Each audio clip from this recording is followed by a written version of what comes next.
مساء الخير مشاهدينا واهلا بحضراتكم، ولقاء يتجدد اسبوعيا والشارع المصري. الحقيقه حلقتنا النهارده هتتناول اكتر من موضوع، يعني نظرا لان الشارع يمكن فيه اكتر من موضوع، والحقيقه بنقدم لحضراتكم ايضا من خلال حلقتنا النهارده مقترح جديد. الحقيقه بيشرفنا ايضا جيولوجي مصري بيتقدم بمقترح قد يكون هام جدا لمصر وايضا للسعوديه، وهو اقامه نفق بين مصر والسعوديه. انا مش هتكلم في تفاصيل، ضيفنا النهارده هيقول لنا على تفاصيل اكتر عن هذا الموضوع.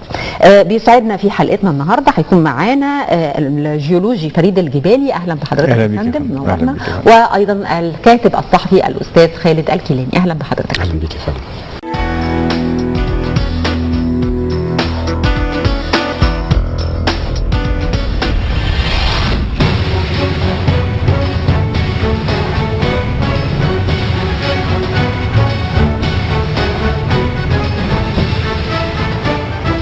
هو مشروع اجتماعي وتنموي واقتصادي بالدرجه الاولى، بمعنى ان انا بريح الناس، بتستريح انها بتيجي وبتسافر مطمئنه.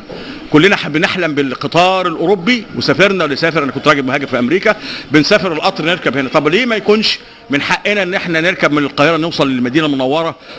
النفق بتاعي دايركت، خط 15 كيلو متر بين الشاطئين. الكيرف والمنحنى بتاع النفق لانه هينزل تحت البحر بياخد 20. انا 10 دقائق اكون هناك. تمام. انا على فكره بنظر لرؤيه تنمويه. ايه رؤيه تنمويه؟ ان انا عايز انمي سيناء، عايز اكتر عدد السكان، يبقى لازم يكون هناك طريق. اساس الفكره انها خوفا من الاحتمالات اثناء المعارك اللي ممكن تحدث فيما بعد مع الكيان الصهيوني، انه يبقى يعني سهل اصطياده او سهل ضربه كجسر ظاهر للعيان يعني. وفكرته انه يبقى النفق هيلغي او هيساعد في انه هذا الجسر لا يحدث له مكروه، وفي نفس الوقت هيساهم في حل مشكلة نقل البترول او الغاز او ما شابه. في السنوات الغابرة كان العرب من المغرب بيأتوا على جمالهم لغاية نقطة معينة في البحر الأحمر في قرب سفاجة، وينتقل إلى الحجاز حاجا ويعود. كانت رحلة طويلة طبعا. مع التطور النفق أكيد هيبقى نقلة هايلة في مسألة الحج، لكن كمان الأهم في التبادل الاقتصادي. نفق مكان الكوبري للأمان وللتكلفة، هتوفر وقت في الإنشاء، وهتبقى أكتر أمانا وتكلفة في التداول اليومي، وباعتبار أنه ممكن يبقى فيه مواسير للغاز ومواسير للبترول وخط سكة حديد، فيوفر أكتر في التكاليف. الاتصال ده بيقرب الشعوب لبعضها، بيخلي الشرق العربي في ارتباط بري بينه وبين المغرب العربي، الغرب العربي الافريقي، وبالتالي الطرق الدوليه بتبقى حقيقه.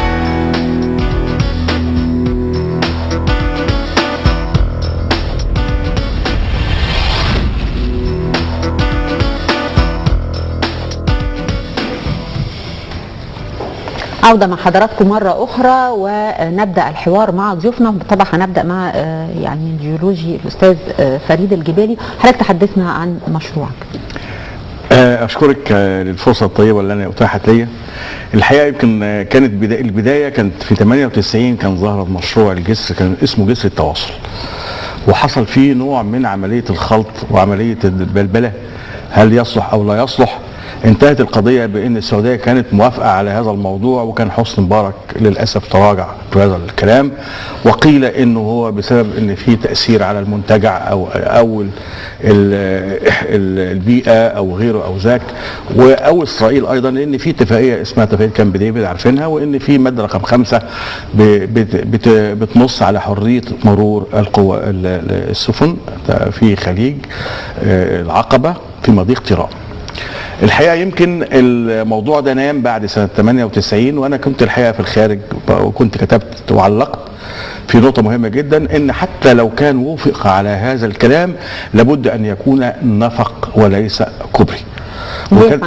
ليه الكلام ده؟ وانا هستفيد من كلام العالم او المهندس العظيم حسب الله الكفراوي لما السادات عمل مشروع كوبري السلام، اعترض الحقيقه وقال له ان ده سهل جدا لتدميره والارهاب بيتاثر بيه. ويمكن ده الرئيس هنا السيسي لما جاي يعمل تحت ربط سيناء بالدلتا عمل 6 أنفاق تحت القنال يؤكد بهذه الرؤيه لحته الامان من عمليه الانفاق، وبدليل ان احنا قفلنا كوبري السلام في مرحله عشان خاطر خوفا من التدمير. وهذا الى ان شاء القدر ان انا شاركت مع الدكتور فاروق الباز في مشروع ممر التنميه والتعمير، وهذا المشروع الحقيقه تكلمت فيه بالتفصيل بهذا الكلام، وحكيت على القصه بالكامل عن الفرق ما بين النفق وبين الجسر. وتبلورت الفكره اكتر الى العام الماضي لما حصل ان مصر استطاعت ان تتخطى حدود كامب ديفيد، مفهوم الكلام ده، وتوصل لاقصى الحدود اللي فيها الجيش المصري ما كانش بيوصل، وبدانا نشوف تحرك عظيم جدا. فسالت نفسي سؤال: لماذا لا نستطيع ان نستفيد من العلم والنواحي الجيولوجيه والعلميه في سبيل ان احنا نربط ربط كامل، ربط مباشر بعيد عن اي جزر وبعيد عن اي شيء وبعيد عن اي ضغوط من دول اخرى. طبعا الجزر جزيره تيران قبل ما كانت تظهر في المواقف الاخراني كان عليها ضمن اتفاقيه كامب ديفيد قوات الدوليه، وبالتالي احنا كنا عايزين نعمل قلق. الكوبري كان هيرتبط محور ارتكاز لانه معلق ارتفاعه 100 متر، لازم يكون على حوالين جزيره تيران وهكذا. ففعلا الفكره ربنا اكرمني بيها، وبعد دراسه مستفيضه من الجانب الجيولوجي اللي هو خليج العقبه ودرسته وعرفت التفاصيل يمين وشمال، قدرت ان انا اطلع شمال انا نقطه خاصه بجزيره تيران 15 كيلو، ووصلت لاضيق نقطه بين شاطئي الخليج وهي 15 ايضا كيلو بين الشيخ حميد في السعوديه ونبق في مصر. وبالتالي قدرت ان انا اعمل حساباتي، واستفدت طبعا من تجربه جوجل ايرث، واستفدت ايضا من تجربه المنش. يعني انا عشت معايشه كامله مع المنش بالتجربه الجميله. هو واضح ان حضرتك بقالك فتره طويله بتبحث وتدرس في هذا المشروع. نعم. ولكن في نفس الوقت اصبح هناك اتفاق واقعي حول الكوبري، وليس هناك مشاكل فيما يخص الكوبري اللي بيربط بين السعوديه ومصر. طيب فايه مجال النفق حاليا؟ لا انا هعرض السؤال الاول لحضرتك. انا لا مانع عندي ان يكون كوبري ويكون نفق، ولكن انا بطرح القضيه للراي العام. انا مش عايز يكون هناك توشكا جديد، احنا قلنا توشكا زمان ومش عايزين نتكلم ونعيد في الماضي، ولكن انا يهمني بالدرجه الاولى مصلحه الشعب المصري ومصلحه الناس ومصلحه الاجيال القادمه من ناحيه الامان. هل هيستمر؟ من ناحيه القيمه الاقتصاديه، يعني الرئيس ماشي في مشروع الدبلوماسيه الاقتصاديه، حاجه جميله جدا الدبلوماسيه اللي بتتعمل دي. انا كراجل مفكر في هذا المجال سواء جيولوجي، ايضا مفكر في مجال التنميه والتعمير من استاذي الدكتور فاروق الباز، وهو بيرى ان التنميه مرتبطه بالطريق. تمام، يبقى اذا لازم يكون الطريق ده امن. هسال في الموضوع ده، انا عندي تفاصيل، هل هناك الامان الكامل في المشروع ده؟ بينما انا في الناحيه دي لما اجي بعمل النفق انا بطمن ان انا بنزل تحت خليج العقبه ب 50 متر 17 دور، وببطن بهذا النفق ببلاطات مكونه من جرانيط بيقاوم الاشعاع ويستخدم في تبليط المفاعل النووي زي ما حصل في المنش. بعمل كل الاحتياطات للسيفتي بالنسبه لي. تمام، فعشان كده انا بقول والله انا عامل دراسه مبدئيه، وحتى لما عملت الدراسه المبدئيه قلت اشوفها في الشارع المصري لقيت فيه استجابه، وسافرت السعوديه وقابلت الامير فيصل ابن سلمان، عملت عمره السنه اللي فاتت وقدمت له المشروع، والحقيقه رحب بيا ترحيب جامد، وقال لي كفاياك قال لي تحيا مصر، وكانت احلى كلمه سمعتها وانا بره. فنرجع للموضوع الثاني، انا لا مانع ان يكون هناك كوبري ويكون نفق، ولكن انا افضل هل نستطيع نعمل الاثنين ولا ممكن نعمل مقارنه بين الاثنين ونشوف الاصلح. هذا السؤال يعني بترد عليه بقى الجهات الرسميه اللي بتبحث المواضيع من كافه الأنحاء. نعم. استاذ خالد، عوده سريعه جدا تقييميه لكل هذا الحراك السياسي النشط جدا، ويمكن زي ما المهندس توفيق لسه فريد لسه مقدمه دلوقتي، وقال انه الدبلوماسيه الاقتصاديه اللي بتعمل بشكل نشط جدا في الفتره الاخيره. هذا التعبير هل نستطيع أن نصف به التحرك الأخير والنشاط الملحوظ من خلال الزيارات المتعددة التي تمت بالفعل أو التي سوف تتم في الفترة القادمة؟ وهل بالفعل التركيز الأساسي الوحيد من خلالها هي رسائل اقتصادية بحتة؟ بس قبل ما ارد على سؤال حضرتك حبيت بس اكمل كلام مهندس فريد. الحقيقه ليه احنا تحمسنا لهذا المشروع؟ بعض الاصدقاء اتصلوا بيا، انا في الحقيقه ما كنتش اعرف، يعني ما كنتش تشرفت معرفه المهندس فريد، فقالوا لي ان في حد عامل مشروع نفق ودرسوا دراسه مستفيضه يعني. فاتصلت بالمهندس فريد واقتنعت جدا بهذا المشروع وبالدراسات اللي هو عاملها كجيولوجي يعني، ولذلك دعيته امبارح في ندوه اللي جه عنها التقرير. احنا عاملين حاجه اسمها النادي السياسي في الحزب العربي الديمقراطي الناصري، انا بتشرف ان انا رئيس النادي، فدعيته علشان يعرض هذا المشروع. وفي الحقيقه لاقى ترحيب كثير يعني كبير جدا من الحضور اللي كان معظمهم خبراء في هذا المجال، وكلهم وافقوا عليه. النفق ليس بديلا عن الجسر، يعني جسر الملك سلمان اللي تم الاتفاق عليه. انا اعتقد او ارى انه الجسر له رؤيه استراتيجيه او له هدف استراتيجي، مش لازم يعني يعلن عنه الان، لكن هو في هدف استراتيجي ان يبقى في جسر يمر على تران وصنافير. انما النفق له رؤيه اقتصاديه او له هدف اقتصادي. النفق اقتصادياته افضل من الجسر. الجسر هو فقط مرور سيارات ما بين الجانبين ومحدود في النهايه، لكن النفق هيمر فيه قطارات، خطين رايح وجاي ما بيننا وبين السعوديه، وهيمر فيه خطوط ايضا في انبوب للغاز وللنفط. صحيح. اللي ما قالوش الاستاذ فريد انه يطمح انه مصر او ميناء شرق التفريع في بورسعيد يكون بديلا لميناء جيهان التركي اللي بتستخدمه دول الخليج في تصدير النفط، وبتدفع سنويا لتركيا 13 مليار دولار مقابل استخدام هذا الميناء. احنا حق بهذا المبلغ، وميناء شرق التفريعه اقرب لدول الخليج من ميناء جيهان التركي. الناحيه الثانيه لما الرئيس اتكلم من كام شهر عن عودة طريق الحرير القديم ما بين مصر والصين، كان لابد من ان يكون في ربط مباشر ما بين مشرق الوطن العربي ومغربه.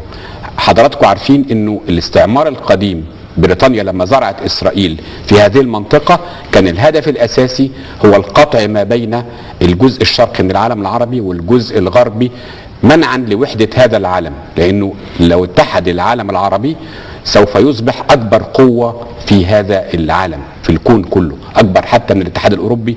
ولذلك هم بيعملوا بكل الطرق، يعني من ضمنها سايكس بيكو الحدود ووجود إسرائيل وكل الطرق الأخرى لمنع وحدة هذا الوطن العربي. نفق والجسر الاثنين مع بعض هيقللوا من يعني ضرر وجود اسرائيل، لانه في النهايه اسرائيل قطعت ما بين شرق العالم العربي وغربه، لا الجسر والنفق هيوصلوا بين شرق العالم العربي وغربه. ده من الناحيه الجيوستراتيجيه. من الناحيه الاقتصاديه بقى فوائد يعني جمه، لما تخلي واحد ممكن يركب قطر من الرباط يوصل بيه لحد البحرين، ده شيء طبعا مهم جدا. عوده طريق الحرير، انه هذا القطار عندما يصل الى الحدود الشرقيه للمملكه العربيه السعوديه اللي هيمر من النفق ثم يستقبل السفن الاتيه من جنوب شرق اسيا من الصين واليابان، هينمي هذه التجاره في هذه المنطقه، ويجعل من مصر هي يعني المركز الرئيسي للتجاره في العالم. الموضوع اللي بتعمله مصر.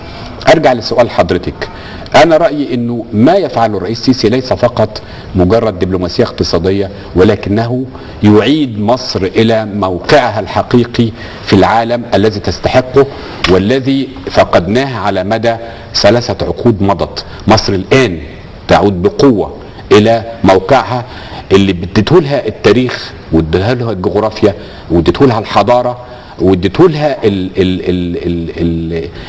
يعني العقول البشريه الموجوده في مصر. مصر تستحق ان تكون في موقف او في موقع اكثر مما هي فيه الان بكثير جدا. الرئيس السيسي بيعمل ده دلوقتي، سواء من خلال المشروعات الاقتصاديه ومحور تنميه قناه السويس والمناطق الاقتصاديه وميناء شرق التفريعه والميناء اللوجستي في دمياط، او من خلال الدور السياسي اللي بتقوم بيه مصر. حضرتك شفت زياره الرئيس الفرنسي وقال ايه في الزياره، وقال لكم حق ان تفخروا بهذا الرئيس. زياره نائب المستشاره الالمانيه ميركل، زياره الملك سلمان قبل كده، الزيارات المتعدده الصين، روسيا، العلاقات مع الصين، العلاقات مع روسيا، العلاقات مع دول اوروبا. وطبعا زي ما قال الرئيس انه في يعني اهل الشر هيفضلوا، كل ما احنا بنكبر وكل ما احنا بنقوى وكل ما احنا بنبقى احسن الحرب علينا هتزداد. للاسف احنا بنخوض اكبر حرب في تاريخ مصر مرت بيه. مصر الان لا تخشى احد. هتسمح لي اخش في المداخله الحته دي يا استاذ خالد؟ انا بس لا، انا كنت عايز ارجع لحاجه جزئيه مهمه جدا قلتها حضرتك في البدايه، وانا كنت عايزه استفسر منك بالتفصيل. حضرتك اشرت الى توشكا وقلت اصل احنا مش عايزين توشكا ثانيه. انا تعتقد حضرتك انه توشكا، مشروع توشكا في حد ذاته كان ضحيه لنوعيه من الاعلام التي خرجت لتدحض كل الامال المنتظره من هذا المشروع اللي شغال، اللي فيه استثمارات عربيه بالمليارات، اللي بيحصل منه تصدير لمنطقه الخليج العربي والدول الثانيه. ما هو المستثمر مش غبي، ومش هيجي عشان يدعم فكره دوله. ممكن نضغط على رجال اعمال مصريين ونقول لهم روح استثمر في توشكا، لكن المستثمر الغير مصري ما حدش يعرف يضغط عليه ويقول له تعالى ادعم الدوله، الحكومه المصريه اللي شايفه ان توشكا ده يعني مشروع هائل. التناول الاعلامي لهذا المشروع اضر بالمشروع وقلل من قيمته، في حين ان احنا على ارض الواقع دلوقتي شايفين حاجه ثانيه. الحقيقه يمكن انا هترك لكم حضراتكم جانب الاعلام وخليني في المجال المتخصص تبعي. فاذا كان توشكا لو هعالجه، العلاج الوحيد هو كان مشروع عظيم جدا كان عامله واحد اسمه دكتور فاروق الباز، وهو عام ممر التنميه والتعمير. انا كنت معاه في هذا الموضوع، وده اللي يمكن اداني رؤيه في مجال النفق او في مجال الطريق. الطريق هو بدايه التنميه، فكان المفروض يتعمل طرق توصل لتوشكا عشان تقدر تصدر وتقدر تعمل الكلام ده، واحط عماله. انا يهمني الشغل اللي فيه عماله كثيفه، وانا مش هخش في تفاصيل هذا الموضوع، ولكن من المنظور القومي انا راجل ناصري ومؤمن بهذا المنظور، وهو ان يكون هناك طريق يربط ما بينك وبين الاستاذ خالد اتكلم عنه وبين مراكش وبين بغداد. هذا الطريق هو بدايه الوحده. انا راجل عشت في امريكا، وكان في طريق اسمه 75 رود واصل من اقصى الشمال لاقصى الشمال لاقصى الجنوب. ولو هتشوفوا حضراتكم الفكره اتعملت امتى، في الثلاثينات لما كان في حاله كساد بالنسبه للاقتصاد، وكانوا بيفكروا في الناحيه الاقتصاديه ان احنا نحفر طريق، نحفر حفره ونردمها تاني، فطلعوا بعبقريه وهي عمليه انشاء شبكه الطرق العظيمه اللي في امريكا. طيب انا بالنسبه لي موضوع النفق هرجع ليه، لان ده الاساس في الحديث مع هذا الموضوع. انا بتمنى ان يكون الطريق هذا هو عباره عن البنيه الاساسيه في الوحده، البنيه الاساسيه في انشاء مشروع اقتصادي عربي. انا جات لي ربنا اهداني بفكره جميله جدا. احنا دلوقتي في مشكله في موضوع الجزر؟ لا مفيش مشكله. لو افكر خارج الصندوق اجد ان سايكس بيكو قسمت بين هذه الدول العربيه. طب ما انا كسر سايكس بيكو باشياء جديده ربنا اكرمني بيها. هو انا لما تبقى الجزر دي جزر عربيه حد يزعل مني؟ خلي بالك معايا في النظريه. يعني انا امبارح جالي خبر ان واحد كان بيزور شرم، الناس كانت زعلانه جدا من ان عدم وجود هناك سياحه، لان الجزيره دي خاصه بموضوع الدايفنج والغطس وبتاع، والناس كلها زعلانه، وحتى رجال الاعمال زعلانين من وجود كوبري عشان خاطر موضوع الشعب المرجانيه. طب ما انا احول هذه الجزر، ربنا اداني الفكره ان تكون سعوديه او تكون مصريه لا تفرق بالنسبه لي كقوم عربي، لان انا بامل وبحلم ان تكون هناك وحده ما بين هذا وذاك. فليكن هناك ده مشروع اقتصادي، سوق حره مشتركه وموجوده بالامكانيات المقدره هنا وذاك. عشان كده هو هايل، بس برضه يعني هو في ترسيم لابد ان تحدد المناطق. انا من حقي ان انا بحلم، وانا كنت بحلم لما جيت حلمت في الموضوع ده، بحلم براس الاموال العربيه الموجوده ومخزنه ما شاء الله في الخليج، وراس المال الهائل في البشريه المصريه. الكائن البشري ده فريد من نوع، مش اسمي فريد بالمناسبه، تمام؟ حاجه عظيمه ربنا ابدعنا بيها. طب ايه المانع ان يحصل فيه نوع من الموائمه ما بين الاثنين؟ يعني يبقى اذا لو انا قدرت اعمل هذا الكلام، انا ده انا مطلوب ان لو اعمر سينا، انا لما اعمل قطر سكه حديد زي ما ستالين عمل القطر الحديد بتاع سيبيريا وحولها من القاره الاوروبيه، الجزء الاوروبي الى واحه، ده نتيجه لمشروع واحد بس هو القطر السكه الحديد. انا في تفكيري في موضوع النفق ارتباط بالتنميه بالدرجه الاولى. هل تعلموا حضراتكم ان الخليج العقبه مليان ميه جوفيه نتيجه الميه بتنزل؟ وعندي خرائط الدكتور الباز بعتها لي بهذا الموضوع. يبقى انا عايز البشر يبقى انا عايز بقى الارض والبشر والامكانيات والميه موجوده. انا لما بعمل هنا تنميه بشريه انا ليا هدف استراتيجي، حضراتكم فاهمين هذا الكلام بمقصوده، وهو ان يكون هناك قوه بشريه هتمنع الارهاب، سواء الارهاب الداخلي او الارهاب الخارجي. أنا بشكر حضرتك على وجودك معنا النهارده أستاذ خالد. المهندس فريد بشكر حضرتك على وجودك معنا النهارده. شكرا. أعتقد إنه بالشكل السريع اللي استعرضنا به الفوائد المنتظرة سواء من إقامة جسر الملك سلمان أو ربما المشروع المقترح بالأنفاق إذا تمت الموافقة عليه وكان هناك إمكانية لتنفيذه، مع الحراك الاقتصادي اللي تم استعراضه معاكم النهارده والذي تم على مدى الأسبوع الماضي وهذا الأسبوع ويكتمل مع الأسبوع القادم أيضا. أعتقد إنه هناك رسائل واضحة يا ريت احنا قبل اي حد تاني نقراها، احنا كشعب وكمواطنين نقرأ هذه الرسائل عشان نعرف بلدنا رايحة على فين. كنا معكم هذه الحلقة من الشارع المصري، على وعد بلقاء جديد الأسبوع القادم. شكرا لكم وإلى اللقاء.